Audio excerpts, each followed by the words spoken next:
जैसे शैतान उसके पास आता है वो क्या करता है पता है? पच से फूटता है। शैतान भी देखता है अरे ये क्या हो गया, ये मर तो नहीं जा रहा, खून की उल्टी तो नहीं कर रहा है। फिर वो देखता है कि ये अच्छा ये पान मसाला, ये राजश्री खा रहा है। शैतान खुश हो जाता है, इनको तो परेशान करने की जरूरत ही नहीं है। क्यों? क्योंकि ये सुधरना ही नहीं चाहते। चर्च जाते हैं डेली, बाइबल पढ़ते हैं डेली, बस सुधरना नहीं चाहते। आपको पता है ऐसे हमारे आज के विश्वासी हैं। मैं आपको सच सच बताता हूं, यदि आप यहाँ आकर नहीं सुधर सकते तो फिर आप कहीं भी जाइए, कोई आपको सुधार नहीं सकता। जिस व्यक्ति को परमेश्वर नहीं सुधार सकता, उस व्यक्ति को कोई नहीं सुधार सकता। ऐसे हम शैतान का सामना करने के लिए चले, बंदूक रख लिए हैं, गोली नहीं है, कैसे शैतान का सामना करोगे? अरे शैतान का सामना तो ठीक है, कैसे आप ईश्वर से जब आप मर जाओगे, ईश्वर उठा लिए जाओगे, तो कैसे आप क्या अपनी आंखों पर प्रभु ये मेरा आंख है देखो, बड़ा करके दिखाता हूँ, कैसे आप लोग उनसे अपने आंख को मिलाएंगे परमेश्वर से? कैसे मिलाएंगे बताइए? विश्वासी रोज डेली आ रहा है। आज के विश्वासी पता है 10 साल हो गए, 12 साल हो गए, अपने पास्टर को फोन लगा के कह रहे हैं भैया मेरे घर में ऐसा हो गया, मैं क्या करूं, मुझे समझ नहीं आ रहा, मुझे बहुत रोना आ रहा है, ऐसा लग रहा है कि मैं मर जाऊं। लोग ऐसा कहते, अरे कब हम इतना स्ट्रांग बनेंगे, कब हम परमेश्वर के पास जाएंगे और कब हम एकदम मजबूत बनेंगे, ताकि कोई व्यक्ति आपको आके, जिस प्रकार आप अपने पास्टर को फोन लगा के रो रहे हो, वैसे कोई आए तो कब आप समझाने के लिए तैयार होंगे?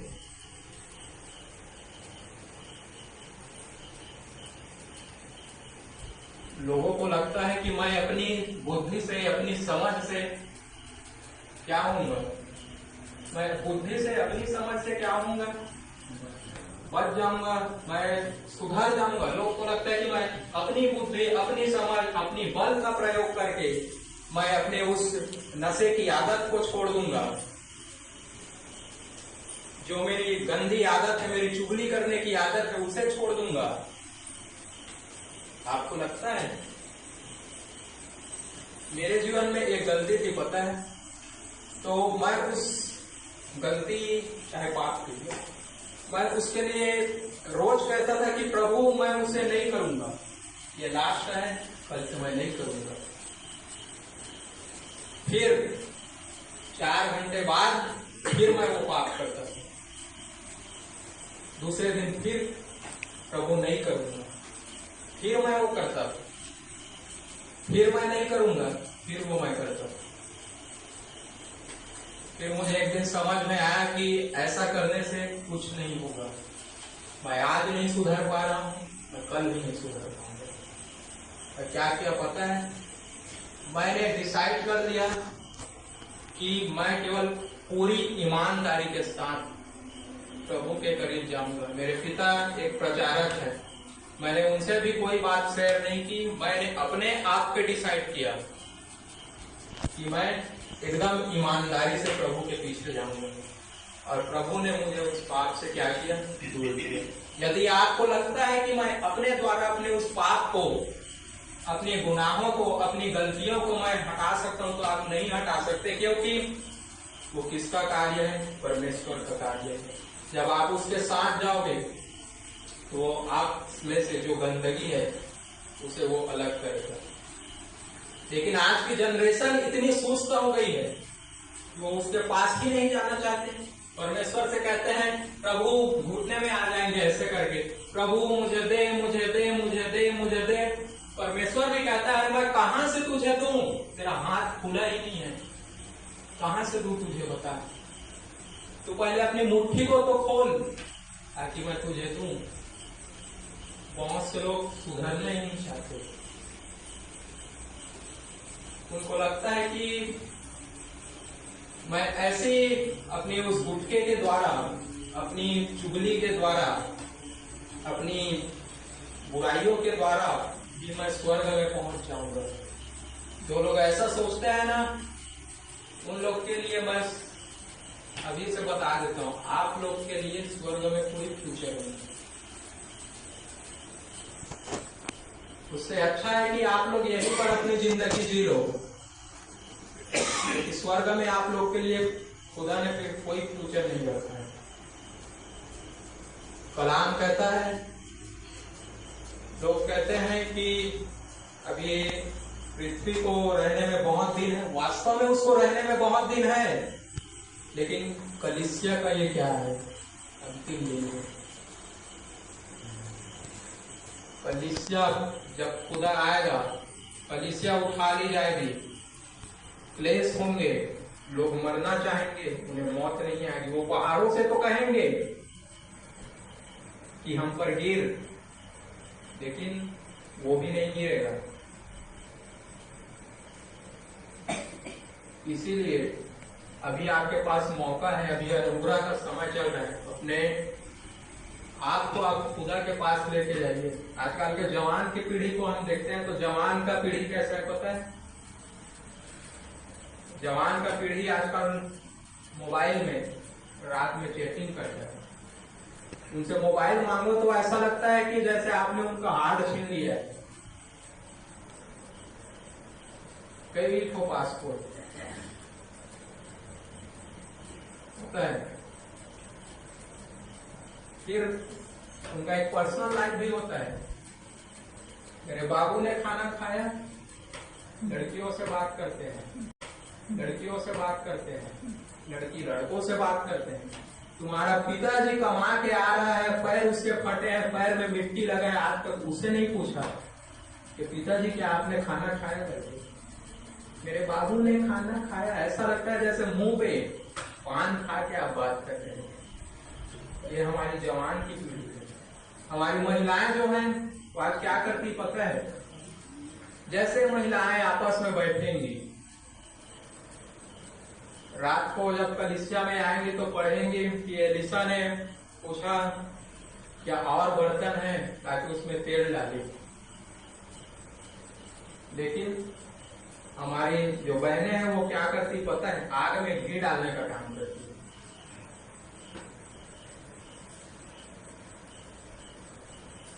खुदा का जो बर्तन है ना, बर्तन खत्म हो चुके हैं पूरे तरीके से।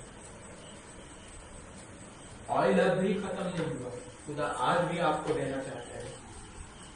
आपको लगता है ना कि मैं बहुत पापी हूँ, खुदा मुझसे प्यार नहीं करता। कई लोग अपने आप को ही पसंद नहीं करते, इतने अपने आप को गिरे हुए समझते हैं।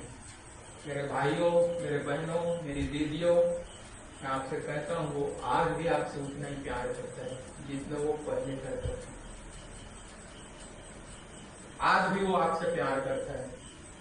यदि आपको मेरी बातों पे यकीन नहीं है, एकांत में जाके उससे घुटने टेक के आप प्रार्थना कीजिएगा। वो आज भी उतना ही प्रेम आपसे दिखाएगा जितना उसने पहले आपके लिए दिखाया था। तो आज भी आपसे उतना ही प्यार करता है जितना पहले करता है। आप लोग को लगता होगा कि पाप से मैं दूर हो जाऊंगा, मैं प्रार्थना करूंगा खुदा मुझे दूर करेगा। कई जगहों पर हमें डिसीजन लेने पड़ते हैं। क्या डिसीजन पता है? यदि जो व्यक्ति मोबाइल बहुत ज्यादा चलाता है तो पाप में गिरेगा। उसका कोई माई बाप नहीं है, वो गिरेगा तो गिरेगा। और आप यदि मोबाइल से यदि दूर नहीं होंगे तो फिर आपका जीवन या तो आप विचार में पड़ जाएंगे या गंदे पापों में पड़ जाएंगे। मोबाइल की लत लगना एक बहुत ही गंदी आदत है। मोबाइल में कई ये आप क्रोम को देखते हो, क्रोम को तो कैसा रहता है? क्रोम में ऐसे रहेगा, बीच में गोला क्षय हुआ, फिर एक कलर में ऐसे रहेगा, बीच में गोला दूसरा क्षय हुआ, फिर एक कलर रहेगा, बीच में गोला रहेगा, तीसरा क्षय हुआ। 666 अंक को वो दर्शाता है। यदि आपको अपना मोबाइल यूज करना सही तरीके से आया तब तो ठीक है, नहीं तो आप पाप में गिरेंगे। क्योंकि जो अपनी सीमा को लांघता है उसे सर्प क्या करेगा? डसेगा। ठीक है, और यदि आप अपनी सीमा को लांघेंगे तो फिर खुदा भी आपको नहीं बचा पाएगा। इसीलिए अपना जो डिसीजन लेते हैं वो सोच समझ के लीजिए। बहन लोग क्या करते हैं पता है, आजकल बहन लोग जो है ना, मैं ये नहीं कहता कि प्रार्थना वर के लिए जब आप प्रार्थना करते हैं कि खुदा मुझे वो वर दे जो तू चाहता है, ये प्रार्थना गलत नहीं है, बहुत अच्छी प्रार्थना है, आपको करना चाहिए। क्या भाई लोग भी करते हैं तो भी बहुत अच्छी प्रार्थना करना चाहिए।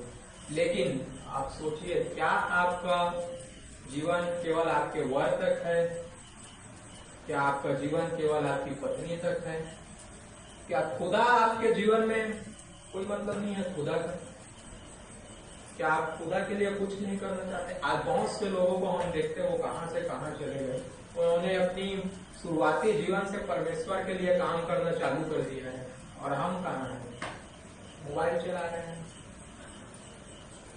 हम कहाँ हैं? गुटखे में लगे हुए हैं। हम कहाँ हैं? सिगरेट में लगे हुए हैं। शैतान भी देख के हंसता है, हा हा हा हा हा। बंदूक ताना है, गोली भूल गया, गोली है ही नहीं है, ऐसे रहोगे आप उसे। ठीक है, आइए हम वचन स्टार्ट करते हैं। आप मेरे साथ निकालिए लूका रचित सुसमाचार की पत्री।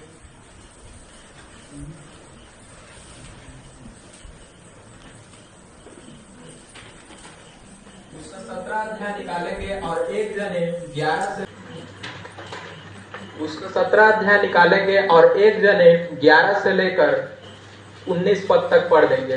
मैं आपका ज्यादा समय नहीं लूंगा, मैं आप लोग को ज्यादा समय तक नहीं पकाऊंगा।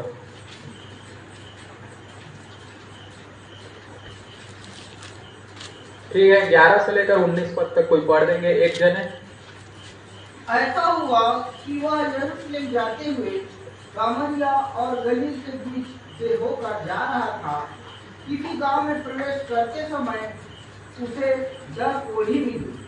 उन्होंने दूर खड़े होकर उनसे शब्द से कहा, हे यीशु, हे स्वामी, हम पर दया कर। उसने उन्हें देख कर कहा, जाओ और अपने आप को याजकों को दिखाओ।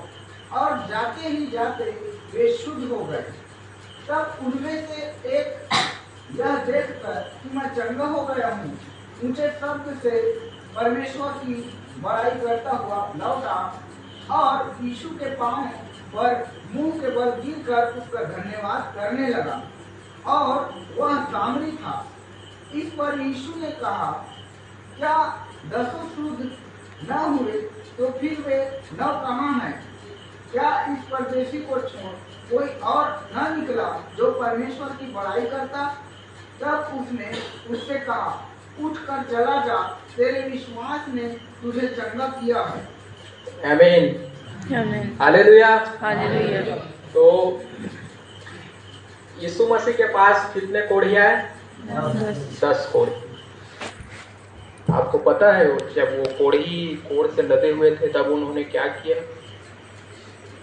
ऐसे खड़े हुए ऊंचे शब्दों में पुकार कर कहा, हे प्रभु, हम पर दया कर, क्योंकि हम कोढ़ से क्या है?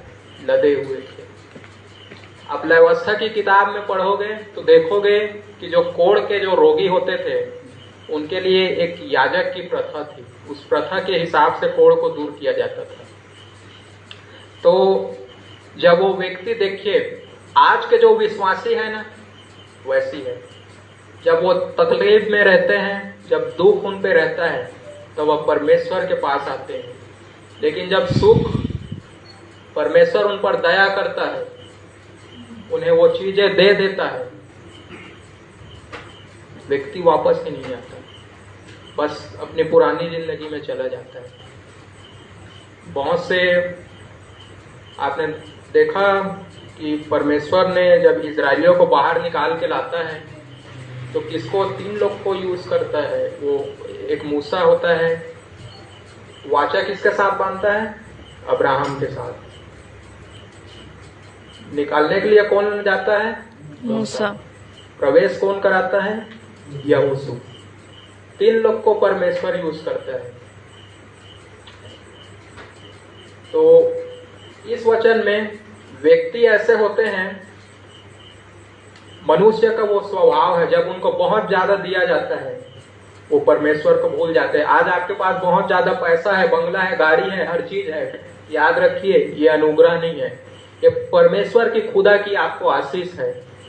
इस आशीष को आप सर पे इतना मत लीजिएगा कि आप उसे भूल जाए। यदि आप उसे भूलकर अपनी पुरानी जीवन पर आप वापस जाते हैं तो परमेश्वर का वचन कहता है कि व्यक्ति जो हल पर हाथ रखा हो वो पीछे ना देखे। दुष्ट आत्माएं यदि किसी मनुष्य के जीवन से निकलती है और वो दुष्ट आत्माएं फिर कुछ दिन बाद उसे छानने आती है और खाली पाती है तो अपने साथ 7 गुना ज्यादा दुष्ट आत्माओं को लेके आती है। तो आज आप परमेश्वर के करीब आए हैं, यदि आप चंगाई के लिए आए हैं, आप परमेश्वर को भूल जाएंगे तो आपके लिए खतरा हो सकता है। किंतु एक मनुष्य, प्रभु कहता है क्या बाकी 10 में से 10 चंगे नहीं हुए? 9 कहाँ है? कहाँ है 9? आज भी वो कहता है, वो उन लोगों से कहा कि कहाँ है 9, आज वो आप लोगों से कहता है कहाँ है 9? बताइए कहाँ है आपके पास 9 फल? है आपके पास आत्मा के? है आपके पास किसी से 9 फल? प्रेम है, धीरज नहीं है, मेल है, कृपा नहीं है, भलाई है, विश्वास नहीं है, कहीं ना कहीं हम पे घटी है। वो उनसे कहता था कहाँ है 9, आज वो आपसे कहता है कहाँ है 9? फल नहीं है ब्रदर, फल नहीं है मेरी बहनों। आपको लगता है कि ये प्रेम की जो बातें हैं, ये विश्वास की जो बातें हैं मैं अपने आप से ले आऊंगा? आप मूर्ख हैं। ये आप उनके पास जाओगे तब ये काम क्या होगा, तब ये सारी चीजें आपके अंदर आएंगी। आज आप इतने सुस्त हैं कि आप ये भूल गए, आप ये सोचते हैं कि सामने क्या होगा, होगा कि नहीं होगा, ये सोचते हैं आप ये नहीं सोचते कि पीछे क्या हुआ था।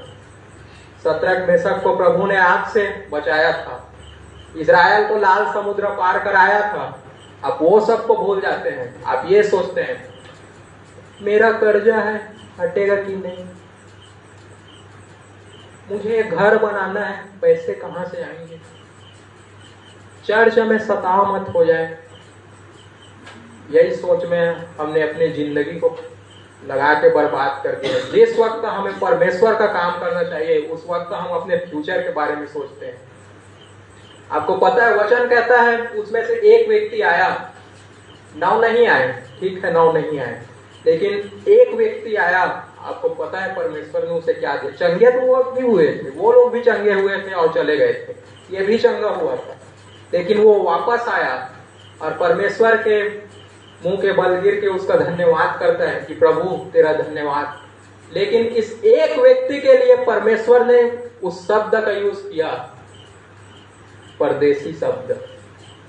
एक व्यक्ति के लिए, उन 9 के लिए नहीं किया। इस परदेसी शब्द में परमेश्वर ने क्या किया पता है? उसे कहा कि तू मेरे साथ स्वर्ग लोक में होगा, क्योंकि ये संसार तेरा नहीं है, तू यहाँ परदेसी है, तू स्वर्ग का निवासी है। इस एक शब्द सोचिए, परदेसी। 9 के लिए प्रभु ने नहीं कहा, चंगाई उन्हें भी दिया। ये व्यक्ति वापस आया, चंगा हुआ और स्वर्ग के राज्य में परमेश्वर के साथ भी रहेगा। तो हम अपने जीवन में अपने परेशानियों से ज्यादा हम ना अपने परमेश्वर को क्या करते पता है, जानते हैं, लेकिन अपने परेशानियों को खींच के मानो मुंह से चिकन खा के एकदम उसको बच्चे की तरह निकाल के ऐसे खींच के आपने परमेश्वर से उसको बड़ा कर दिया है। आप अपने परेशानियों को देखते हैं, आप अपने परमेश्वर को नहीं देखते कि मेरा परमेश्वर क्या है। जब आप उसके पास जाएंगे वो आपको गले लगाएगा, वो आपकी बुराइयों को आपसे दूर करेगा। आपके पास इंस्टाग्राम है, आपके पास व्हाट्सएप है, आपके पास फेसबुक है, हम चाहें तो परमेश्वर का प्रचार इनके द्वारा भी कर सकते हैं। उन 12 के पास नहीं था जिनके द्वारा आज हम इतने सारे लोग बचाए गए, उनके पास ये नहीं था। आपके पास तो क्या क्या सोशल मीडिया है। आप परमेश्वर के काम को करना चाहें, एक चुटकी खोलो मोबाइल में वचन आ जाता है। पढ़ना ही नहीं है, सुधरना ही नहीं है, सुधरना ही नहीं चाहते हैं हम लोग, पता है। इसीलिए आप बाइबल को ऐसे पढ़ेंगे एकदम फर्राटेदार। मुझे सप्ताह में प्रकाशित वाक्य तक मत्ती से लेके खत्म करना है 6 दिनों में। आप आशीषित नहीं होंगे मेरे भाई, आप आशीषित नहीं होंगे मेरे बहनों।